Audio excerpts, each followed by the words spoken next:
Hi, this is actor Zachary Bennett. I'm the voice of Sean in Total Drama Island, and I'm also the voice of Sean, the original Sean in Bakugan, and I'm also the voice of Zach Varmatek from Wildcrats, as well as Gourmand from Wildcrats. And you're listening to Du Bois Podcast.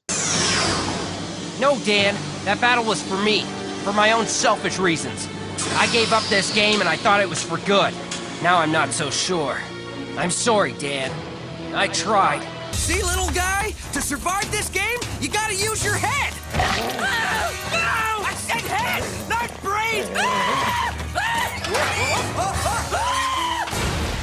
Hello, everyone, and welcome back to another episode of the Boys Podcast. My guest today is a voice actor, musician, director, producer, and writer, and many more. You may have heard his voices: Sean in Bakugan, Billy Goldstein in Detention Era, Zach Varmatek and Gaston Gourmand in Wildcrats, Sean in the Total Drama series, and you may have seen him as Senator Cameron Feller in Designated Survivor, and as Lance Biggs in The Umbrella Academy, and many more. So welcome, Mr. Zachary Bennett. Welcome, Zach. It's a pleasure to be here. Good to see you, man. Yeah, welcome along, Zach. So, Zach, how are you doing? Like, what have you been up to? How's everybody doing? I'm pretty good. I live out here in Hamilton, which is just outside of Toronto in Canada. And weather-wise, it's been a joke. It's been like it's summer one day, and then it's right back to winter the next. I don't know how it is out in Illinois there, but it's been a little frustrating to say the least. But besides that, it's been pretty good. I've been here with my wife and my son, who's he'll be 3 in July, and just kicking around, getting through this pandemic. Yeah, yeah, that's like our weather, because sometimes it's hot, sometimes it's cold. It's like the weather's like bipolar. You know what I mean? Yeah, it's like pick a side, will you? Yeah. Got that one. Yeah, because and also, Zach, believe it or not, in 2020, I graduated virtually high school. Virtual high school. Oh man, well, congrats. What was the graduation like? It was then the same, like they had to call our names to like the screen, if that makes sense. Like they like a virtual. It was like all weird, and I didn't have like a prom. I didn't have like a proper graduation. It was tough, So. Well, my other son, Corgan, he's 21 now, and when he graduated, it was the year before the pandemic, I think. And he was in a small town, so the high school was like, it was huge.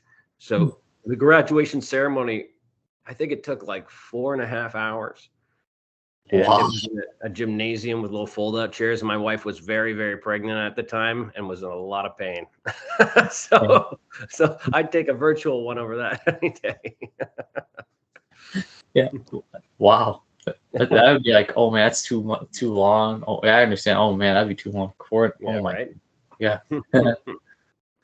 So Zach, what made you want to become a voice actor and an actor? And who would you say is your biggest inspiration for acting and voice acting? So. Oh, that's cool. Yeah, I became an actor when I was 4 years old.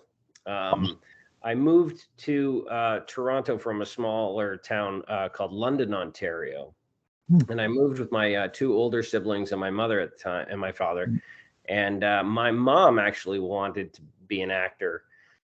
And she, brought us, me and my older brother and older sister, with her to meet an agent who was like, "Can I meet your kids too?" And that's basically how that started. So my first acting gig was I was about 4 years old, and it was a French Canadian Rice Krispies commercial. So instead of Snap Crackle Pop, it was Creak Crack Crock. And then it just went from there. So I've been acting professionally for 38 years now. Oh boy, that hurts. I did a lot of my learning on film sets, and I've been inspired by many actors over the years, and they tend to change depending on where I'm at, like what age I'm at. I remember when I was a kid, it was like Arnold Schwarzenegger. I loved Arnold Schwarzenegger, and then there was Christian Slater and a bunch of people I got really into. But then that just changed over the years, and I've always loved acting. And then I guess when I was about 15 or 16, maybe a bit earlier, but I started getting into more voice work, and it just happened naturally through my agent. Who said, you have quite an animated voice. You should try to get into animation. And I started getting just usually little parts in cartoons is where it started. And then I think around 15 or 16, I started doing kind of radio and things like that. But I really kind of in my 20s started to get really into cartoon acting. And that's been that, and video game acting now are my favorite places to let go. Nice. I think you're a very talented voice actor and actor. Thank you. Yeah. No problem. Yeah, because it's really cool. Like you said, your inspirations. Wow, those are cool inspirations too. Like Christian Slater, he's a great actor. Wow. Yeah, it's been fun to see him like later in life too, and watch him now not being the kid who's like obsessed with he did a movie called Gleaming the Cube way back in the day where he played a skateboarder, and that's what really caught my attention. But yeah, it's really great to see him in like Mr. Robot and shows like that. It's pretty awesome. Oh, it's pretty cool. Now, what would you say is your favorite acting role you've portrayed and favorite voice acting role you've portrayed? And can you do the voice of your favorite character? Oh man, my favorite acting role. That's a hard one. It always changes. Like it's that was Lance Big was a lot of fun on the Umbrella Academy. I've been playing a lot of dicks lately, and I really enjoy that. I enjoy being a big old jerk. I think it's always more fun to be villainous on the screen, I find. And that can go in many different ways. I did a film 2016 with Ethan Hawke and Sally Hawkins called Maudie. And I got to play Sally Hawkins' really mean brother, who I was only in a couple of scenes, but every time you saw me, it was like decades later. So I got to be this kind of, jerk in his 20s and then jerk in his 40s. And then, it was really fun that way. And to work with those people was pretty amazing. And then voice, voice is my favorite thing because I get to take on such extreme characters. Okay. So I do a whole bunch of different shows and I don't do the same voice for any show, which is great because as an on-camera actor, you end up getting, I've had a lot of auditions for dads lately, so, but in voice, yeah, I gotta say Wildcrats, because it's the one I've done the most consistently over the years. We've done it I think we're on our 7th season now. Wow. And it's just the impact and the reach it's had. That's the one where most people will ask me to do the voice for their kids or send messages, on their birthdays in those voices. So I guess, Zach Varmatek is my favorite voice to do. And the funny thing about Zach is he's really just my impression of the recently passed Gilbert Gottfried. And it's really fun to just be this kind of whiny jerk. And then Gourmand in that show was a fun thing because I'd been doing Zach for a couple seasons when they created the character for Gourmand, and they were looking for someone to voice it, and the description was that he was a French Canadian chef, and I don't do a French Canadian accent. So when they asked me if I wouldn't mind doing a voice for it to see if it worked, I had to come up with something, and I looked at him and I thought, to me, he kind of looks like Southern, and so I gave him kind of that Yosemite Sam kind of sound, and that's Gourmand, and that's the guy who's been with us ever since. So it's a lot of fun. That's a talent, Zach. That's a talent. Like, I could change voices like that. That's really cool. Thank you. It's what I try to do just for fun. We always record the characters separately. Okay. But sometimes just for fun, we will do a take where I have scenes where Zach and Gourmand are talking to each other. Oh man. So that's been really fun to be like, what are you doing, Zach? What do you mean? What am I doing? I'm doing this over here. Oh, I don't think so. And it's just like, that's the favorite part of my job. That's really cool. Wow.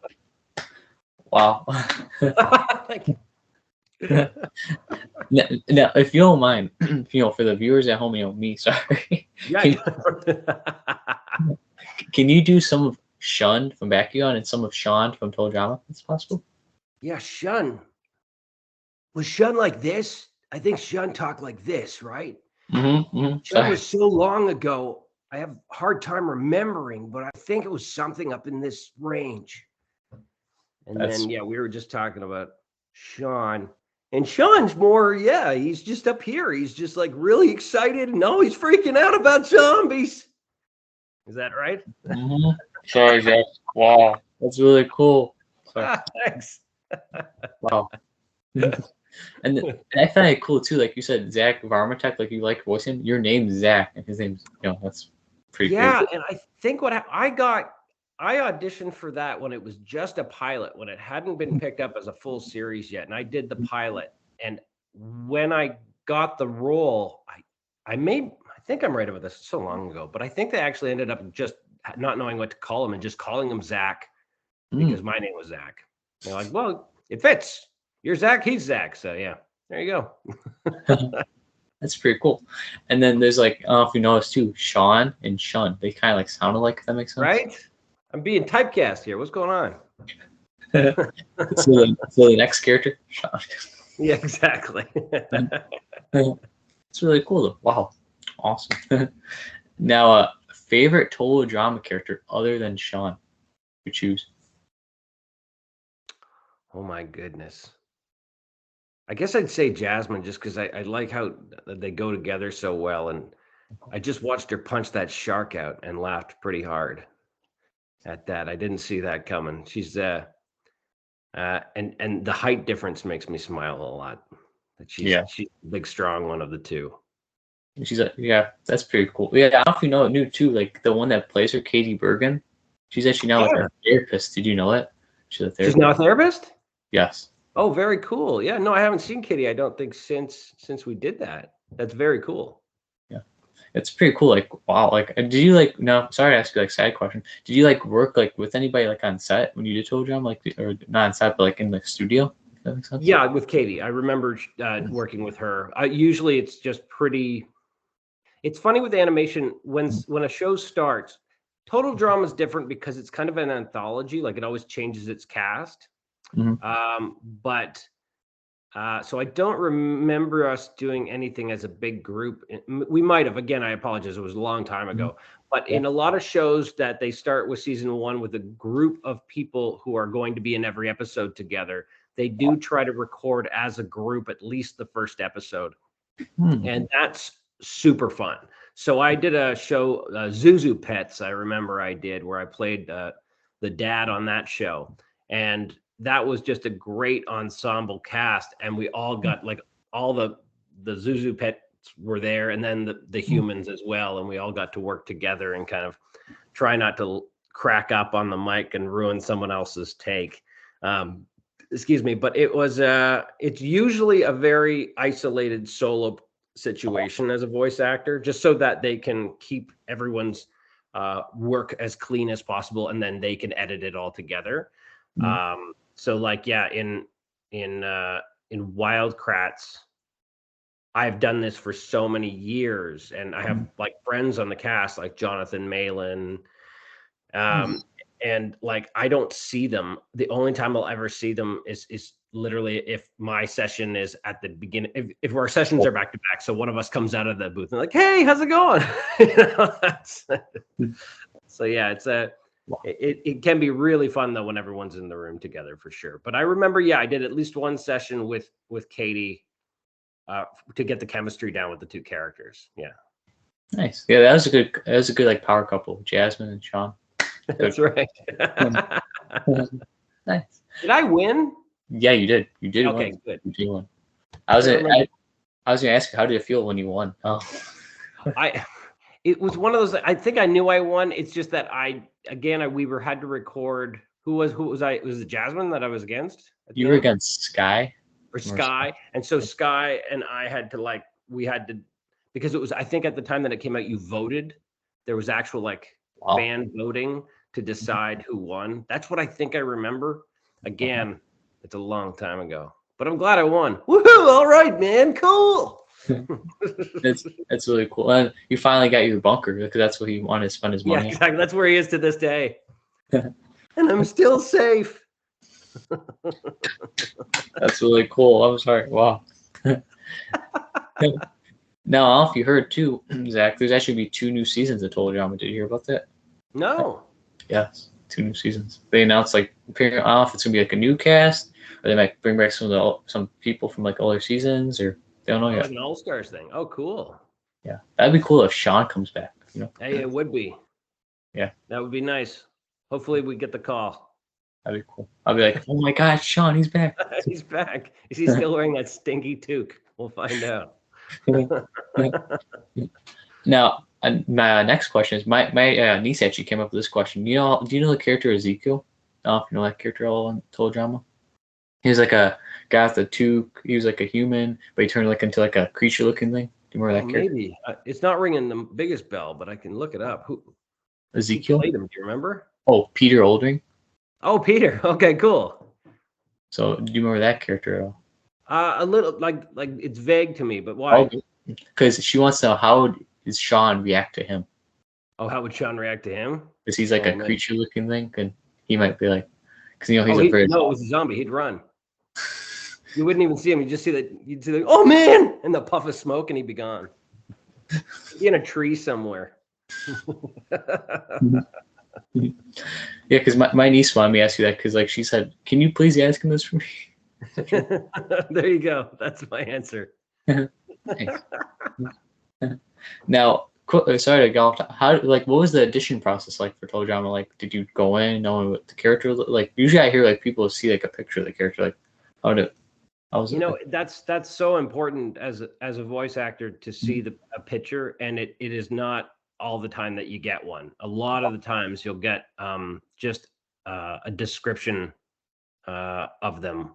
But I think I did see a sketch for that show. Yeah, so it was just an audition. So I went in and I was in a waiting room with a bunch of people I knew, a bunch of other actors, and usually with a show like that, you're auditioning for a bunch of characters probably. And I wish I could remember. Anyways, but yeah, I think I saw a picture of Sean, and that helped me to kind of on the fly just kind of come up with an idea for him. And then, when you go in for your first day of recording, then you can kind of hone the character. It's never, I don't know if you ever heard like the Homer Simpson, Dan Castellaneta, like how he like sounded in the first couple of seasons as Homer. It was different. Like, and it was Homer didn't get into the sound, like he more just sounded like, apparently he was trying to do a Walter Matthau at the beginning. And so it just kind of sounded like boy, and it was very different than the Homer that is now the Homer we all know. But usually now, yeah, I'd say like you go in, I mean, for a very long time now, I've been auditioning from home. And so I'll send my tape in, and then if I might have something like this, like a Skype callback where I'm in my booth and they can hardly see me because it's all dark. And I do my stuff, but usually in the first episode or two, you start to really work to tweak the voice with the creators usually. Is there like an inspiration behind your voice, Sean, or do you just come up with it? Yeah, no, I really channeled like Matthew Lillard and I can see that. And I would say Shaggy in particular, not just Matt Lillard's Shaggy, but totally like Shaggy from Scoob, that kind of voice cracky thing. It seemed to fit. I think he had a little something on his chin, and so it like gave me that feeling. And then yeah, he seemed to have a lot more kind of boyish energy on top of that. So I just kind of threw my own take on that. I could see that. I could see Shaggy. I was like, you sound just like Shaggy. Yeah, right. Yeah. I usually try. I mean, my favorite stuff is kind of where I take something that I'm familiar with, and then I emulate it, and then kind of. So like with Zach Varmatek and Gilbert Gottfried, it was. I remember in the early episodes of that. Cheryl, my director, would like she'd say, "That's a little too Gilbert Gottfried. Could you bring it back? You sound really Gilbert Gottfried." And I'm like, "Well, yeah, because I want to be that guy. Come on." So I went from trying to sound like Iago in Aladdin to more my interpretation of that kind of sound. So like he didn't get too grovelly, and it's good that he didn't get too grovelly, because then Gourmand is very grovelly. So I'm able to be them both. Yeah. That's really cool. Wow. Sorry, Zach. That's really cool. Yeah. Like my eyes like blown. Like, oh my god. My ego right there. All right, we don't want to hear some more. Now, Zach, if you were really on an island, what 3 famous people, dead or alive, would you want on an island with you? Oh wow. Well, are you in Chicago or near Chicago? We're like 10 minutes outside of Chicago. All right. I'd go with Jeff Tweedy from Wilco, great musician. I've been a huge fan of Jeff's stuff as a musician and as a person and a poet and all the things. He's one of my biggest musical inspirations, I'd say. So I'd go with Jeff Tweedy, who's still alive and kicking, thank goodness. On an island, eh? I'd go with Robin Williams. It'd be great to have him there, because he would keep us very happy and entertained for the whole time. Okay. And then he could also be your genie, right? Yeah, exactly, right? And he can get us out of there. Yeah. And then oh boy, who else? I got 3, right? Yes. Oh man. I fear to be like an island, because he told you I'm island. No, island. Sorry. There you go. That's good. Yeah. Yeah. So I got Jeff Tweedy and Robin Williams. I'm gonna go with my friend Sarah Polly. I'm gonna put her in the middle of there and she'll not know what to do, and she'll help to mediate everything. She's like, why am I? Yeah. Why'd you bring me here? This is the worst island party ever. Oh, we got music. We got comedy. It's great. Yeah. Good show, Is there a role you would love to portray, like a movie or TV show that you haven't portrayed yet, but you want to portray, like a superhero or?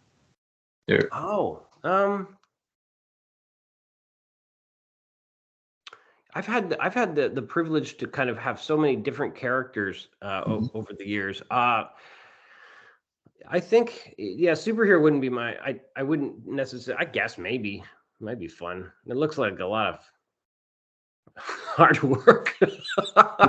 I would. What's funny? I did a series in Canada for 7 seasons, and when I finished that, it's called Road to Avonlea. And when I finished that show, I was about 16 years old, and I vowed I was never going to do another series again. I was going to just do film. I think at that time was what I thought. And I think I cursed myself that I haven't landed a series lead again in my career since. So, I would love to play like a lawyer or a doctor or a detective in a series, and just kind of be in a character where the arc went at least a season or 2, and I could really focus on just the one character for a while. I would love to do that again. Yeah. I could see that, actually. Believe it or not, I can see that. Zach, I can see it. All right, make it happen, will you? I got you. Like, make Zach a hire. Yeah, there you go. Do your hire me spell for Zach Bennett. Nice. Now, over the years of your career, do you still keep in touch with co-stars and directors you've worked with? Yeah. It's a pretty kind of a not small, but it's a tight-knit pool here in Canada. And so the people I've worked with over the years, I do keep in touch with. I know, like, I've looked at some of the people you've interviewed, and I'm like, Corey Doran is a good buddy of mine, and I see a lot of these people, in auditions, and some of us have the same representation and things like that. But I do like to keep in touch with people. I obviously lose touch with more people than I'd like to over the years. Some people leave the industry. Some people just move to a different, some people go to LA and I don't see them for a long time. But it's always good to kind of stay in touch, and then to kind of I like to continue personal and professional relationships with as many people as possible. So I just I'm trying to get I wrote a short film that I'm going to direct this summer, and I shouldn't really mention who's in it right now, but one of the actors I've connected with and hopefully I'm going to work with in this is someone I've known for years, and we've been friends for years, and we've worked together as actors 2 or 3 times, and now this will be my first chance to direct them. That's really cool. Which will be, and that kind of stuff is just, it's so rewarding. Yeah. Wow.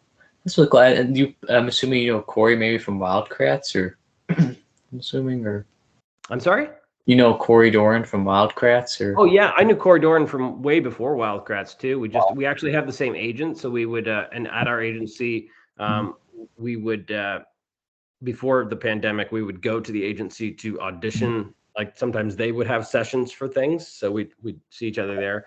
But Corey plays Davio, right? Yes. In Wildcrats. But Corey and I have known each other for a very long time, because he's also kind of friends with I did a play with Andrea Wasserman years ago, and I know that they are friends, and Scott Gorman is another actor that we share in common. And Corey's lovely, great guy. And I used to live right near him before I moved out of Toronto. It's pretty cool. I'll tell him if you want to do that, Zach says well. Yeah, for sure. Who would you say is the coolest person you have worked with? Oh man. Cool. Corey Doran. No. He is a cool guy. Who's the coolest person I've worked with? Holy moly. You know, keeping it recent maybe, because I've done this for so long. When I was a kid, I got to work with like a lot of great guest stars on Road to Avonlea, and I got to work with Christopher Lloyd.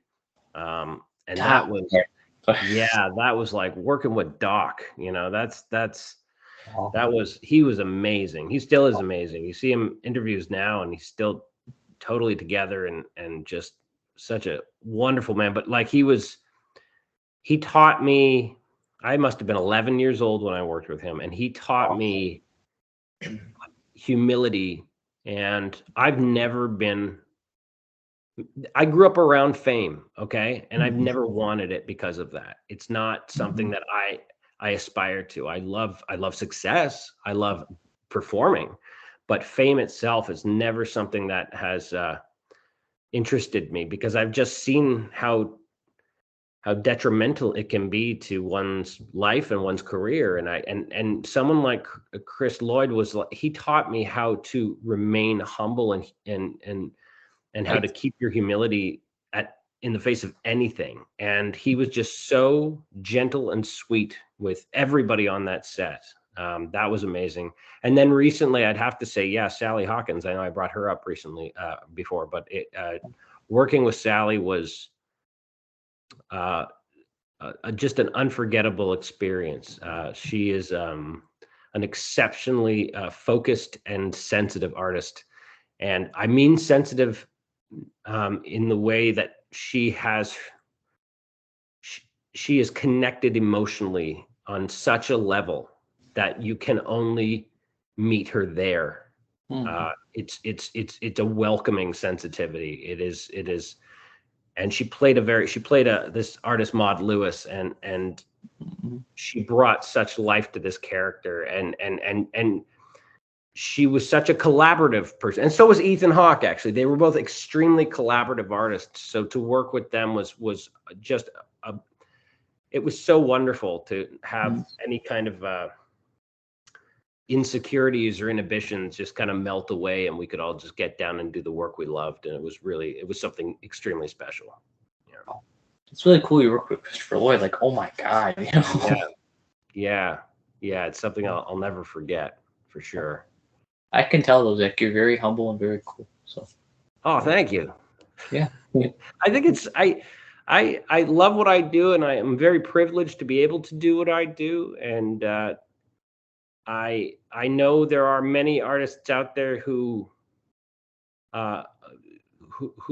treat their career as their obsession, or their vocation as their obsession. And I've learned over the years, like I've had my ego checked many times, and now I know that I'm just, as a father, maybe that helped to become a father and realize these things, but just how deeper it goes than just me. And so I like to be able to, you know what? I learned how to collaborate eventually. And once I did, I've never looked back. It's never been a one-man show ever since. And yeah, that's what I love about it. Like that. And that's why, Zach, you're my favorite voice actor and actors. Ah, thank you. Yeah. Yeah. What director taught you the most? Is it a director you want to work with, you say? Oh, wow. Colleen Murphy. Colleen Murphy directed me in my first feature film lead as an adult. I mean, I was 19 when I worked with her, but it was a film she wrote and directed called Desire, and it was a very, very heavy film. I played a concert pianist / child murderer. Whoa. It was not a light film. I had to do a lot of very, very intense things for that film. But at the helm was somebody who very quickly became not only one of my closest friends, but also my mentor. And Colleen Murphy has, she's an award-winning playwright, author, everything, director. And she's, just working with her helped me to, in my formative years, I spent some time with the wrong types of people who kind of had me believe that it was really cool to be mean and really cool to kind of hate yourself and drink too much and all these things. And Colleen was at the other side of that, and she was this beautiful soul who again kind of welcomed me into the fray to collaborate and work with her on a piece and to question, psychological depths of characters that I never even was given the opportunity to view things from that perspective. So yeah, no, Colleen Murphy, hands down. Oh, is there a director you want to work with that you haven't worked with, like a Spielberg, Scorsese? That's what people say. Oh yeah, for sure. Yeah. Director I want to work with. Oh man. Sorry. Yeah, no, it's good. It's such a broad question that there's like I go, well, I could work with this person, I could work with that person. Maybe Mike Lee. That would be a very interesting experience for me. Mike Lee, his films, a lot of them are based in improvisation and I mean, I think, anyways, Mike Lee. I'll go with Mike Lee. Nice. Now, if you weren't like a voice actor and an actor, what do you think you would have done as a career instead? And what other interests and hobbies do you have besides voice acting and acting? Would you say? Yeah. For a long time, I would have said musician. I released 3 albums with a band, but then I just stopped playing. Wow. I just I don't play anymore. I hardly really listen to much music anymore. But I've been teaching acting a lot lately, and I've done a lot of coaching on sets with a lot of kids, and because I was a child actor, and the rewards of being able to foster confidence in performers has been extraordinary. So I would say teaching at and my father's a teacher, so I'd say I probably would have gone that direction. That means I would have had to finish high school. But yeah. But if I wasn't an actor, I would have finished high school. So there you go. I think your band wasn't like Tin Star Orphans. Correct. Yeah. Sorry. Yeah. No, that's Tin Star Orphans. That was the band. Yeah. Yeah. It was a lot of fun. It was like being in a band was an amazing experience. We were a band at a time when music was really changing in its value to society, in the way that making a living as a musician was becoming more at that. And that was like, I stopped playing, 5 years ago now. So like that would have been Now it's even worse. My best friend is a lighting designer for live music, and she's on tour right now. And just to see how difficult it is for a band to sustain financially it made me kind of go, well, that was fun, but I'm done. Yeah. It was great. It was a great experience. It was always hard to get people out to see you, and that was kind of the whole point, is to have the energy of your audience. And then we ended up just kind of playing a lot of shows to kind of not enough people, and I lost my energy with it. Yeah.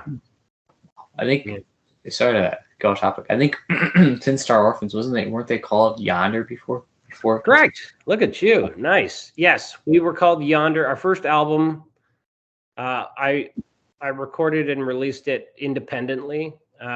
Basically an actor wanting to become a musician. I made a record I started a band, and then kind of made a record that I wanted to make. I was really into Neutral Milk Hotel at the time and Wilco, and kind of wanted this kind of alternative country record. And so I started this band called Yonder. You can see, here's my... Oh, yeah, a tattoo. That's pretty cool. Yeah, and we called the first album Skywalk to Crescent Town, which is actually just a concrete bridge from a subway station to a bunch of apartment buildings in Toronto, but it sounded like such a country, like a classic Nashville album or something. I went with that title. And then we got picked up by a record label, Sparks Music. And when we did, we researched the name Yonder and found that there's a lot of bands named Yonder. So if you know the band Bush from England, from the 90s, they had to change their name to Bush X to sell records in Canada, because there was another band called Bush in Canada, and I just didn't want to get into that. So I ended up creating a new name once we were signed. And Tin Star Orphans came from orphans of soldiers that died in I think it was World War I, were called Gold Star Orphans. And so I kind of just thought, what would kids whose parents were sheriffs, whose dad shot down by outlaws in the Wild West, what would that be called? So Tin Star Orphans, and that's where I kind of came from. Came up with that. Yeah. Smart. I like the name of the album. That's really cool. Like the name, how you worded the album. The name. Skywalk to Crescent Town. Yeah. So when we re-released it, we just called it Yonder to kind of tip our hat to the original band name. Yeah. I like that. That's pretty cool. Sorry, that's really cool. Now, this might be tough now since you do music. Favorite band or artist, type of music? What kind of music do you like? Yeah. I like all kinds of music for sure. Like I mentioned earlier, Wilco is a defining band for me. That was when I was like 15, it was the Smashing Pumpkins. I was like obsessed with the Smashing Pumpkins. And then my tastes pivoted for sure. And then once I got into more folk rock and alt country kind of bands, it became like, Wilco was way up there. And Nico Case is somebody who I still listen to quite obsessively. I'm a huge fan of her. And then lots and lots of people. There's an artist, David Berman, who passed away. His last record was self-titled Purple Mountains, and that record still has a massive impact on me, and I listen to it every week at least. So do you have, like, if you could choose a favorite type, like rock, country? No, favorite though. Sorry to ask that. Yeah, no, I'd say rock. If I had to fall into like a single genre, it would be rock. Yeah, for sure. I bet my favorite band would probably surprise you though. I bet it would. Do you know? Okay. Who is it? Do you know Queen? Yes, of course. Yeah. Queen's your favorite band? Oh, that's great. Yes. Freddie Mercury's like the greatest singer ever. Yes. Somebody that knows. Yeah, because he like a unique, one of a kind voice. So that makes sense. I like this. I've heard Queen for my entire life, and still certain songs will come in and I will have to stop what I'm doing and just listen to him sing, because I can't wrap my head around how a human can reach those peaks and valleys that he does. He's amazing. Yeah, if I did that, my voice would probably break. Yeah, right? Yeah. Now, Zach, favorite sports and favorite team? Oh yes, okay. Yeah, I'm a hockey guy, and it's the Toronto Maple Leafs. Nice. So Okay. sorry about the Blackhawks. The I actually like the Blackhawks. Actually, Zach. oh, okay. I'll surprise you. But yeah, I'm not a huge sports guy, but I do love hockey. It's funny. Sports is funny because it's all about competition, which is fine. I love watching a team win, sure, but I hate talking sports with most people because the competition then becomes the two people talking about why they love something, and you don't need to compete about why you love something. Like, what are we talking about? So many times I'll be like, hey, did you see that game? Oh, we were so close. And the person I'm talking to will be like, what are you talking about? The goalie was out of his crease like 8 out of 10 times. I'm like, oh, dude, I'm just enjoying the game. What the heck? So yeah. Yeah, I love hockey personally, but I bet you won't know my favorite team because it's not the Hawks, though. Okay. Is it just yeah, well then there's too many teams to guess. The It's a Winnipeg Jets. That's your No. favorite team. Ah, darn it. It's a Canadian team, though. It is a Canadian team. Oh, is it? Yes. The Oilers? The Habs? I know two people in Calgary the Flames? No. The Vancouver Canucks? Yes. Just go through all the Canadian teams. You're correct. That's awesome. I love the Canucks. I'm a big Canucks fan. So Oh, that's great. Awesome. yeah, it's cool. You're a Maple Leafs fan too. I think Matthews just got his 60th goal like a couple days ago. If I remember. He did. He got his 59th and 60th in one game. It was really, really nice to watch. He's really good. Like, oh my god. Sorry. I had the privilege of going to a game and seeing him play recently, and it was just like I've never been that excited to see anything in my life. Like he's there's nothing like him. No other member of the Toronto Maple Leafs have scored 60 goals in one season in the history of the Toronto Maple Leafs. Wow, it's really cool. So that's pretty amazing. Yeah. See, when I asked Corey, Doran, his favorite sport, he said football. Oh, like Canadian football, like American. CFL. American football. Oh, I tip my hat, like, again, to each his own, that's fine. For me, no way, man. No way. I can't. I have a walk from my house is the Hamilton Tiger Cats CFL, but it's their stadium. And I've been there 3 times, and both times have been rained on, so that sucks. But I don't care. Like, I try to care. Like, baseball, again, that's a slowest sport, and I usually just don't care. But when I'm there, it can be kind of fun. But this place, no, man, it's not my thing. I just want to go home and take a nap. Yeah, because he's a big Dolphins fan. Oh boy! So if you ever want to mess with him, Zach, go ahead. I'll just got a little insight. Anything about sport, about NFL, so I can just I'll just be the ignorant friend. It's like if he was a baseball fan, I'd call it stickball and see if I could drive him nuts. Oh, you like the Toronto Blue Boys? You like the stickball? No, Zach, what is your favorite food? My favorite food, I love lots of food. It's my kryptonite is food. My favorite, dude, I'm a huge fan of chicken wings. Like I got an air fryer for Christmas and then realized I don't ever have to order chicken wings again because I can just make the best chicken wings at home now. That sounds but good. it's very rare that I don't feel like a chicken wing. Those are great. And we get the Hello Fresh. Do you know Hello Fresh? They're like pre-made boxes, not pre-made, but like boxes with the ingredients, and you cook it up like chef's plate and stuff like that. And man, that's been great just for just loving food again, just trying things out again that I haven't had in a long time, because I can get pretty lazy. If my wife and I are both lazy, we order burritos hands down every time. Yeah. So is food your kryptonite because you're a gourmand, from yeah, exactly. There I go again.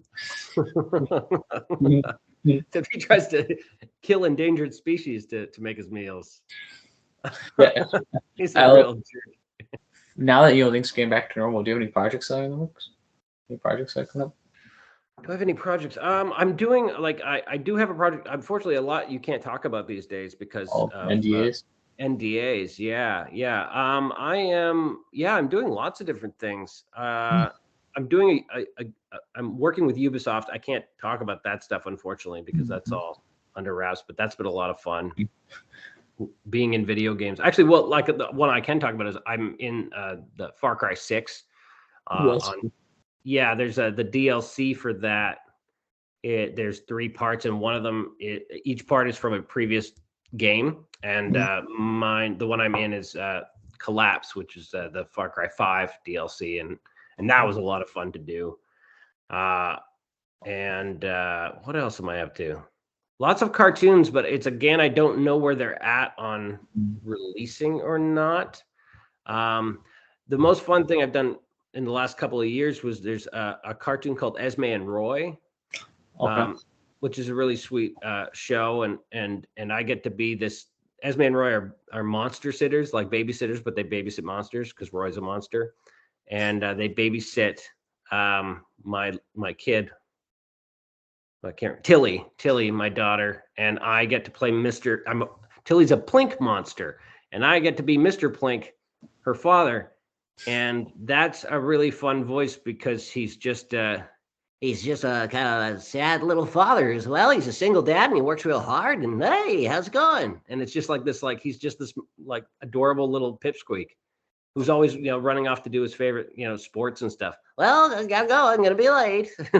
He's like, and it's a really fun role because he was in a number of episodes, never a lead. So the recording was always like an hour, maybe, sometimes 10 minutes. And I'd come in there and go, hi guys, how's it going? Well, come on in. Okay, bye. That was one day. It was it was a lot of fun. That's really cool. Oh, now, what is your advice for younger kids on become like an actor, actress, voice actor? What's your advice? Oh man. Yeah, my advice is, I'll just keep it broad and say acting advice. My advice is you don't have to make it a career to love it. And that's something that people tend to forget a lot. And I do a lot of coaching and teaching with kids who say, I don't want to be on sets. I just want to act. And I'm like, that's totally cool. If my sons wanted to get into acting, I would do everything I could to facilitate that without getting them involved in the industry. Because the industry is not going anywhere. And when you feel if this is something that you do decide is something you want to, make a career out of, that's fine. That's great. But it doesn't need to start that way. And I think it can be quite detrimental to start acting as a career. I started when I was, like I said, when I was 4 years old, and like not being able to join extracurricular activities because I had to go film something was not special to me. It was very sad to me. I just wanted to be a normal kid. I wanted to do things. And so, my advice to anyone is to love the craft of acting before loving the idea of being an actor or performer doing that for a living. Okay, like stay humble. Remember where you came from. You know what I mean? Yeah, that's it. Exactly. Would you be willing, Zach, to come back on for a part 2 answering some fan submitted questions? Yeah, for sure. I figured I'd ask you because there's a lot of people. I'm in this Total Drama Reddit page, and they love Sean. So would you be down nice for a part 2 answering? Yeah, totally. Yeah, especially if I can see the questions early, so I can if I need to answer them, might have to do some looking things up. In that one episode when he said that one line, what were you thinking? I don't know. You ever see that with Trekkie fans, and they're like, in season 3, episode 24, you gave a funny look over to the other captain. Why did you do that? It's like, I don't remember, man. Sorry. Yeah. Now, also, Zach, before I ask my last question, do you have any questions? No, I don't. I think what you're doing is great, and it's really impressive to see how many people you've talked to. And I just watched a bit of the Pete Holmes one because I used to listen to Pete Holmes's podcast a lot. I stopped listening around the time his kid was born. I think his kid's now 3 or something. So it's been a while, but yeah, no, I think it's great. Congratulations on everything. It looks like you're really enjoying it, and your questions are very smart. And yeah, Thank you. yeah, I'm happy to come back. Yeah. I'll tell Pete too. You say hello if you want me to. For Okay, that please. Yeah. I'm sure he'll have total idea who I am. he's a close friend of mine, so I got you. Yeah. Good. Yeah, you're gonna hook up when you're in LA next. That'd be cool. I mean, yeah. So Zach, is there anything you would like to promote and shout out? Like help link down below for you? Or All right. Yeah, I can't. It's funny because I'm just like, yes, I just okay. It's my best friend has just written and directed his first feature film. I don't know when it's coming out. We shot it before Christmas. Wow. It's called Relax, I'm from the Future, and it stars Rhys Darby, who's you might know Rhys Darby from What We Do in the Shadows, or the Flight of the Conchords, if you ever saw that show. He's great. Very funny guy. If you looked him up, you'd notice him. Our Flag Means Death is a HBO show that's out right now that he does with Taika Waititi. Okay. And yeah, he's anyways, restars in it. It's called Relax, I'm from the Future. And whenever that comes out, I think that's going to be a blast. And I play a backwoods conspiracy theorist named Chuck, who has a big mustache and talks like this. So that's a lot of fun. Nice. Do you have like any social medias I can link down below for you, or? It's funny. I kind of like ducked out of social media, but I do still have, I think, definitely Twitter, which is just Tinstar Zachary. Okay. And it may be the same for Instagram. I'm like never on Instagram anymore, but yeah, it's those two for sure. Okay. Because I figured I'll link them down below. Help say follow Zach here on Twitter. Link. Yeah, Instagram. for sure. That'd be great. Got you. Well, I thank you all so much for watching. Thank you, and Zach, for being an awesome, amazing guest. Thank you, Zach. Cheers. Thank you so much. Yeah. Have a great day, everybody, and stay awesome. And you stay awesome, Zach.